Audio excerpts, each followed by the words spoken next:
begin this new year, it would be good for us to look back and learn from what Joshua learned. Joshua, you'll remember, took over from Moses when Moses passed away. The Israelite people started with Abraham, who gave birth to Isaac, who gave birth to Jacob, whose name was changed to Israel, and then Israel gave birth to the 12 patriarchs, who became the 12 tribes of Israel.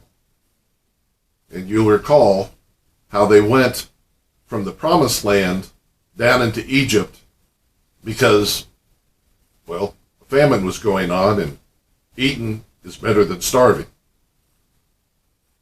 So while they were down there, well, they got along well with the pharaohs, but then the pharaoh died that they liked, and the pharaoh that was coming up, all he saw was free slave labor.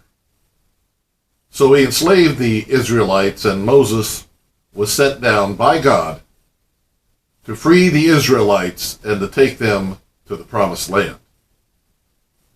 But of course, you remember Moses sinned by accepting praise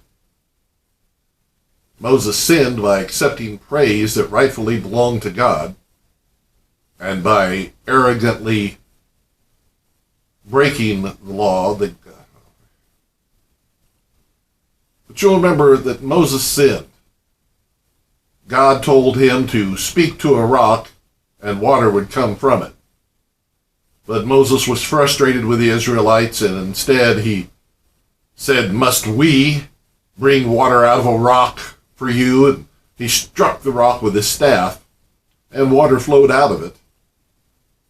But God was not pleased with Moses taking part credit for the miracle that was all God. So Moses was banned from entering the land of the promise.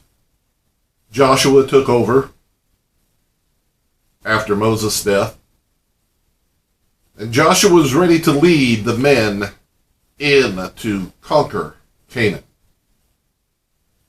Their first stop was Jericho.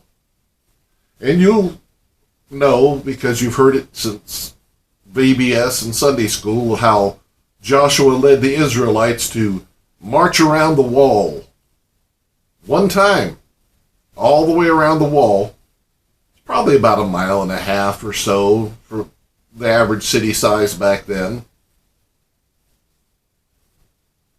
Once a day for 6 days, the warriors of Israel